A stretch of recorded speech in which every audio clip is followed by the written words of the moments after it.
The dark wood of the Flagstaff courtroom smells like wet paper and years of dead arguments. A single long table is set up in front of the bench for a family witness review. 5 chairs on one side, one on the other. Christine walks in first, quiet but alert, followed by Janelle, expression unreadable. Mary flinches just before the flash of a courtroom photographer. Then the kids file in. Not all of them, but more than expected. Gwendolyn, Peyton, Mike Kelty, Savannah, Logan, and then quiet shock ripples across the benches again. Aurora walks in from Robyn's line. Kody, last to arrive, avoids everyone's eyes. Robyn's nowhere to be seen. The judge raises an eyebrow. To clarify, this hearing isn't about money or custody. This is a motion to sever all ongoing legal and tax ties from Mr. Brown. The lawyer nods. Yes. At the children's request, no cameras are allowed inside, but audio leaks quickly become public because what happens in the next 6 hours can't be contained. You expect courtrooms to feel cold. What you don't expect is silence. So sharp you can feel it in your chest. No whisper, no cough, just the sound of shoes on the polished floor and the faint buzz of old fluorescent lights. It's late morning in Flagstaff. One courtroom booked. No jury, no cameras, but every seat in the back row is filled. Christine is the first through the doors. Her eyes scan the room quickly. She doesn't say a word, but her body is tense, shoulders pulled back like she's bracing for something that might hit her. Not physically, emotionally. Janelle comes next, blank, calm, her mouth tight. When she sits beside Christine, their hands don't touch. No small talk, no comfort, not today. Then Mary. She pauses halfway up the aisle. There's this brief second where she looks behind her, and for a moment you almost think she'll turn around, but she doesn't. They each take their seats on the right side of the courtroom, front table.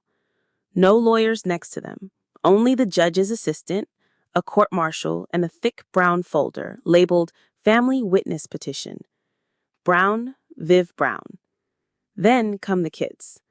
One by one, Gwendolyn walks fast, like she doesn't want to be seen, even though all eyes are on her. Peyton walks stiff, jaw locked. His anger isn't fresh, it's aged. Logan arrives third, head lowered, carrying a folder under his arm like it's got proof the past even happened. Then Mike Kelty. She looks nervous, her palms pressed flat against her thighs as she moves to her spot. She takes a deep breath when she sits. Last comes Savannah. Quiet, nervous. She stares at the front of the room and doesn't say a single word to anyone. You don't need a narrator to tell you this family hasn't been in the same place like this for years. But today, they came with one goal, and it's going on the record. A creak breaks the heavy air when Kody Brown walks in alone. He doesn't look left, doesn't look right, doesn't acknowledge the faces lining both sides of the room. He sets his coat across the back of his chair tentatively, as if he might take it and walk right back out. Then he sits.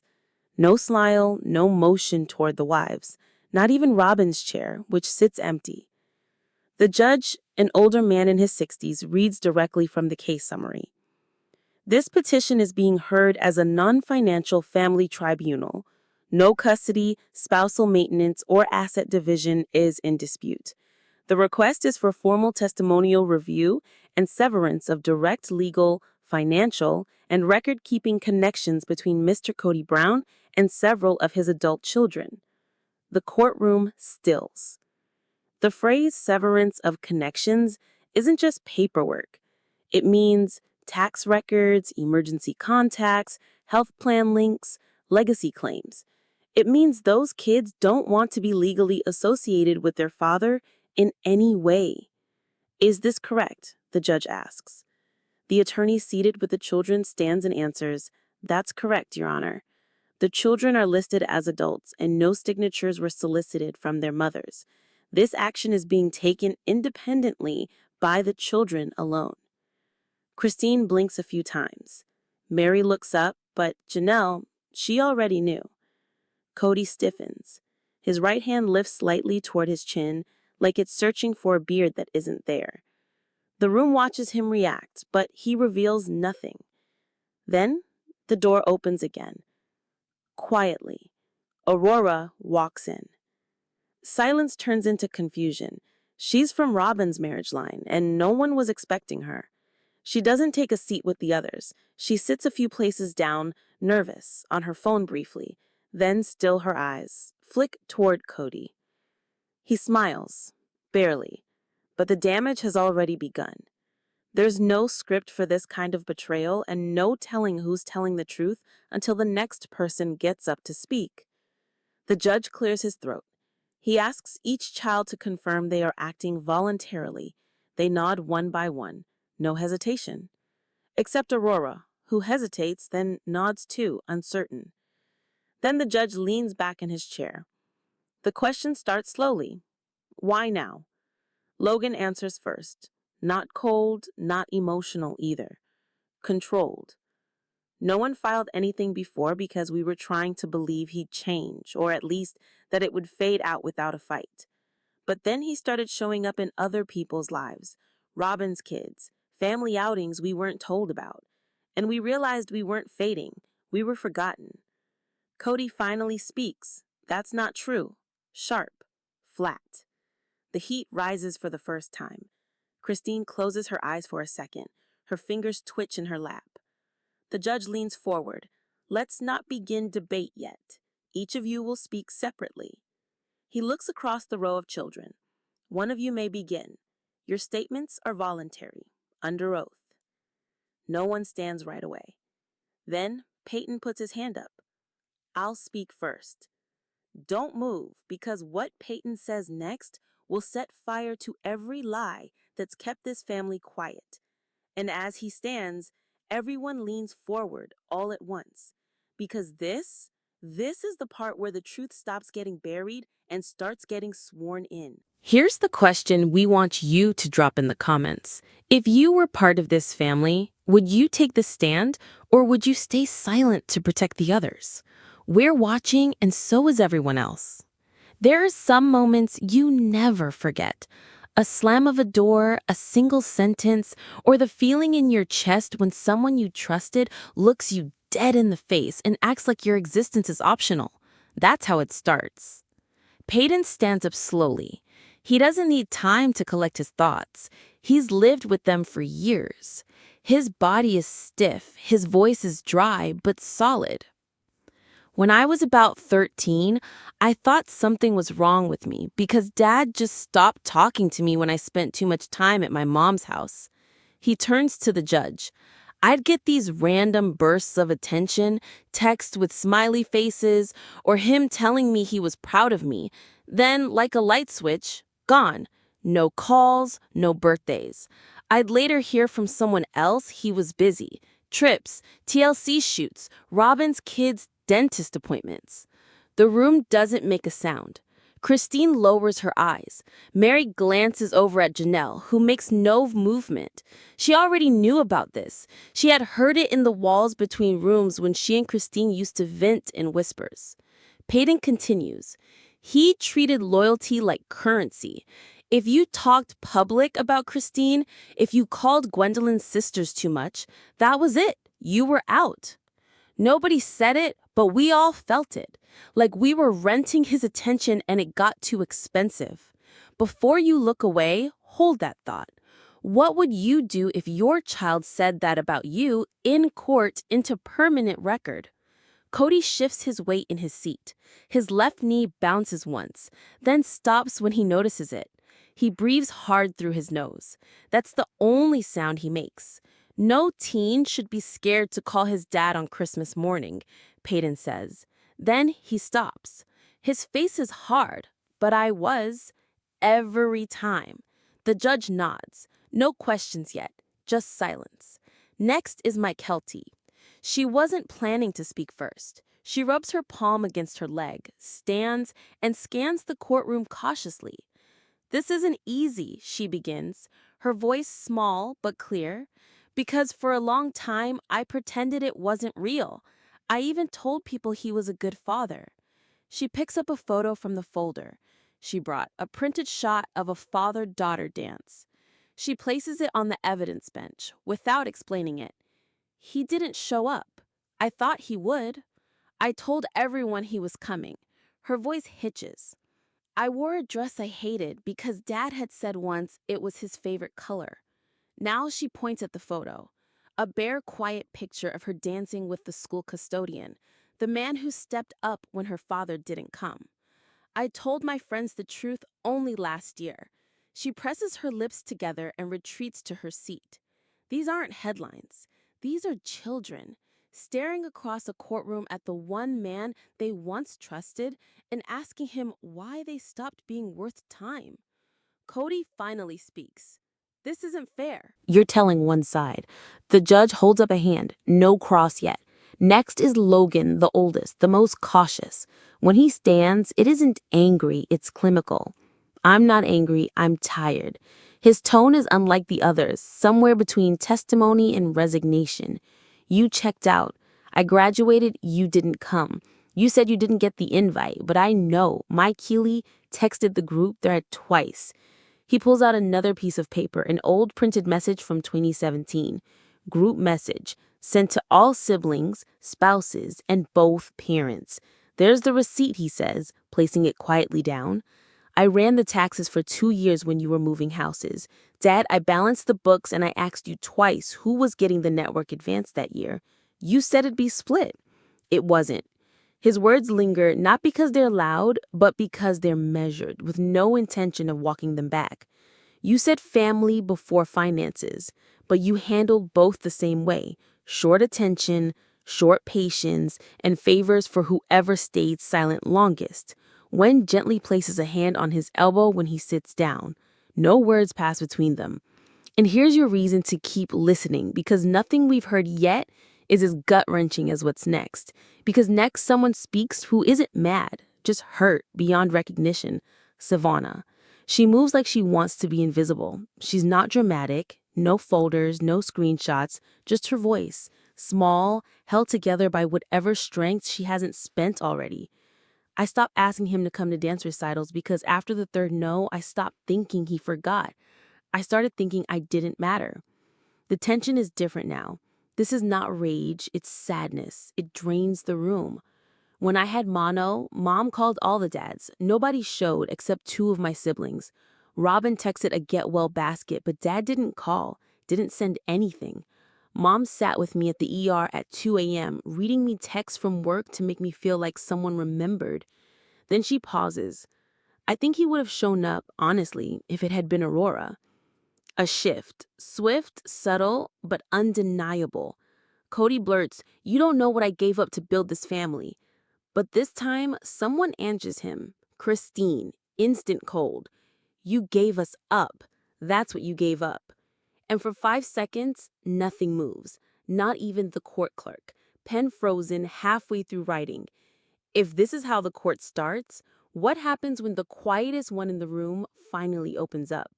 Because yeah, that happens next. Aurora stands and what she says tears this entire room in half. Stay tuned and drop your thoughts in the comments. If you had one chance to tell your version of the truth, would you protect your parent or peel the cover off everything? Tell us what you'd say under oath. There are moments in court that feel too fragile to breathe through, where anything louder than a whisper might break the air. In this one, it's exactly that, because now Aurora stands. You can feel the shake in her knees. Even her breath sounds shallow as it echoes off 4 courtroom walls. She's younger than the others who spoke, from a different branch. And until now, she's never contradicted her siblings. They all assumed her silence was protection. Turns out it was a fuse waiting to be lit. Aurora looks toward the judge first, not her family. I want to speak on record that I've had a different experience. Her voice isn't weak, but it's close. She glances briefly at Kody, then at Christine. She stops when she sees Janelle's face. Hard, unmoved. That shakes her. I'm not here to say anyone else is lying, she says. Soft, but I don't recognize the man they're describing. Her voice is gaining strength now. Dad's come to my band competitions. He's driven 6 hours for one performance. He called me every week when I was homesick. He says I'm brave, and I believe him. There's a crack in the room now, a slow split forming across the bench of siblings, and no one knows if it'll hold. He never missed my birthdays, she says. He doesn't ask me to choose. He hugs me and says, "Don't worry what others think. I love you." That means something. I don't think kindness should be called manipulation. No one moves. Even the judge squints, watching not just her words, but the effect they're having. She takes a step closer to the center. "I think my siblings got parts of him, but I got the whole version. He didn't give me less, he gave me more. And I think that's what they're mad about." Sometimes courtroom drama doesn't scream. Sometimes it whispers calmly and tears right through everyone. Christine's face pales. Gwendolyn shifts her jaw and looks away, but it's Logan who finally speaks. Not on the stand, but from his seat. "He treated you like a daughter," Logan says plainly. "He treated us like mistakes he didn't know how to erase." Those words don't raise the volume in court. They lower it even more. The judge makes a note, but doesn't interrupt. Then he turns to Aurora. "You're saying it wasn't favoritism, it was presence." She nods. "That's how I see it." He leans back and scribbles something under the line item. "Witness conflict, family split." Then comes a voice from the far left. Quiet, dry. It comes from Gwendolyn. And it's not testimony. It's heartbreak. "He hugged you," she whispers. "All I ever got was silence." We've seen pain. We've heard disappointment. But nothing cuts like being left out of someone's definition of love. The energy has shifted now. Not against Kody, but inward. Peyton stands again, voice rough. "No one is lying. That's the tragedy. You were enough for him. We weren't." Kody exhales through his teeth and stands abruptly. "I did the best I could." Everyone looks at him. "You think I wanted to fail 18 relationships at once?" His voice is cracking at the edges. "You think I wanted to pick and choose who got my time? The network didn't help. Your mother's didn't help. My time was stolen and split before it left my hands." Janelle mutters something under her breath. The judge notices. "What was that, Mrs. Brown?" She shakes her head at first, then stops, then clears her throat. Her voice is tired, honest. "I said your time wasn't split. It was spent where you felt adored." Kody sits back down, face flushed, hand over his mouth like he might cough, but doesn't. Then something unexpected happens. Mary raises her hand. "I'd like to say something. Not for or against this petition, just my own truth." The judge nods, and Mary, slow, somber, raises a single piece of folded paper. "This is a letter from one of my kids written in 2016. It was folded into a birthday card the year Kody moved into Robyn's new house full-time. It says, 'Mom, he didn't come because she needs him more. I think that's what love looks like now. Who needs him most wins.'" She sits. She doesn't cry. She doesn't have to. This story is not about damage anymore. It's about what happens when the damage becomes the norm. The judge rubs the bridge of his nose. "Do any of the children not represented here wish to submit letters?" Janelle leans forward. "I don't know, but I think they're watching." Silence again. Christine shifts with discomfort before finally speaking. She's defending him because she got the version of him we all hoped for at the beginning. That's not her fault, but it's not ours either.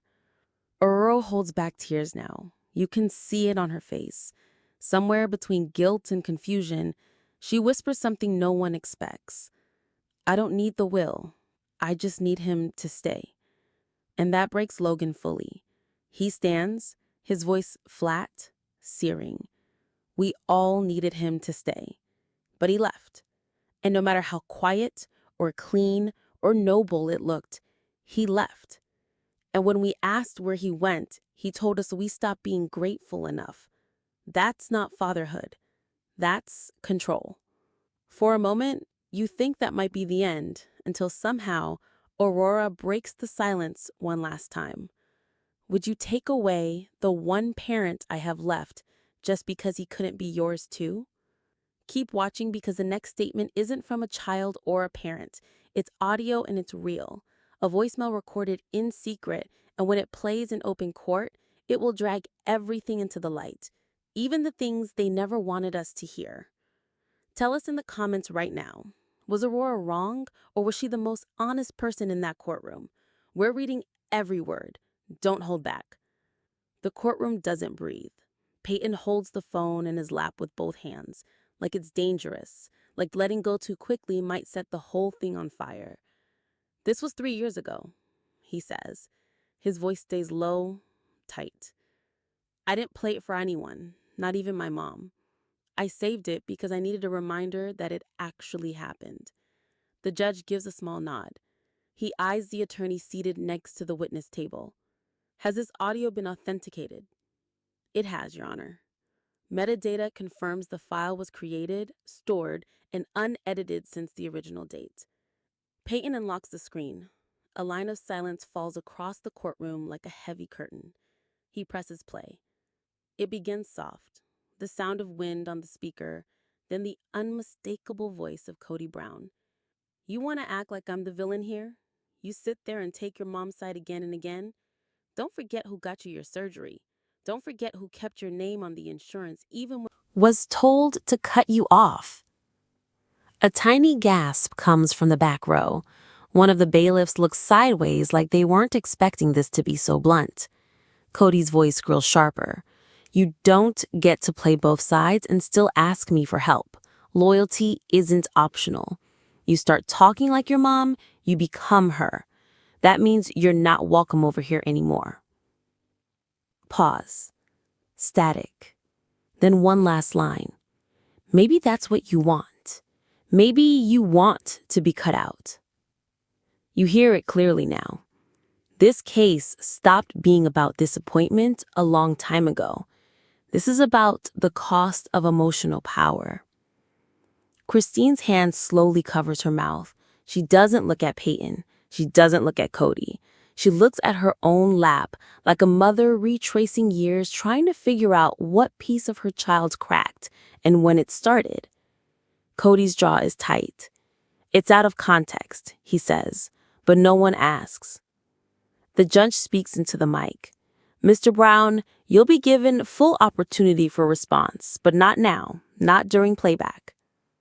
The court clerk writes, Exhibit C, audio file, witness recording. Savannah adjusts in her seat. A little shaken. Aurora's face is unreadable. Peyton offers the phone to the court's audio expert, who duplicates the file onto their system in case of review, but no one in the room needs to hear it again. Once was enough. The judge turns. Any additional submissions? There's a pause. Then Logan's voice breaks through. I have one. 3 words, that's all. But they shift everything. He steps forward calmly and places a small USB drive on the table. I recorded his voicemail too. Different night. After I told him my Kelty was moving closer to Mom, not Robyn. The judge signals for playback. This time it's different. Kody's voice is tired, half-whispered, frustrated in a different way. Let me be clear. You send me updates I never asked for. You act like it's family news, but it's your mom's PR campaign. You all talk loyalty, but loyalty to who? 'Cause it's not me. I've got 4 wives, but only one that acts like one. The rest are throwing parties every time I get blamed for what they fail to do. Then a second breath, followed by a sharper tone. If my Kelty wants to get closer to her mom, fine. But don't call me when bills start showing up. You made your pick. Let her pay for it. No denial this time. No explanation. Kody doesn't argue. He leans his head back, eyes closed, as if surrendering to a storm that isn't even loud. You're halfway through this trial, and every layer of calm is peeling off until all that's left is resentment. Logan walks back down the aisle. He squeezes my Kelty's shoulder as he passes. No one speaks again until the judge exhales. Has the mother of Aurora Brown requested courtroom time to respond? And now the doors open again. Robyn walks in. She wears black. No jewelry beyond a wedding band. Her face is hard to read. Not alarmed, not sad, covered. She speaks before being prompted. I'm not representing Kody. I'm not testifying on his behalf. I'm answering for my daughter. She walks slowly to the witness seats, sits down across from the children. When she speaks, the whole court settles again to listen, or maybe to brace. I protected my kids from drama. I didn't talk trash. I didn't divide holidays. I took my husband's pain quietly and worked triple to be peace in the noise. Now everyone's looking at us like we stole something. She turns only slightly in Aurora's direction. You're a good girl. You're not a liar. Then she faces Christine. But I know bitterness when I see it staring back at me. And you've been bitter long before divorce was ever filed. Christine raises her chin but doesn't react. Robyn's voice shakes. Finally, and now my kid walks into this courtroom being pulled into a battle she didn't start. Guilt tripped for being loved. Logan whispers without turning his head. Loved different, not more. Robyn hears it, doesn't respond. This isn't a hearing anymore. It's a confession booth, and everyone's bleeding. The judge looks down at the bench. 2 more kids are scheduled to testify next week, but before the session closes, there's one last thread. Gwendolyn hasn't spoken yet, not fully. The judge turns to her. You indicated a desire to testify as a non-party witness. Are you prepared? She stands, not fast, like her feet argue the whole way. I don't want to speak as his daughter, she says clearly. I want to speak as someone who used to feel proud to wear that last name. Christine reaches for a tissue. For the first time, she wipes actual tears and does it quietly, with both dignity and shame. Kody doesn't flinch. He doesn't blink. Only his fingers twitch once. And that's where we'll leave them for now. Because the next moment brings more than wounds. It brings impact. Legally, publicly, emotionally. Gwendolyn speaks next, and she doesn't hold anything back.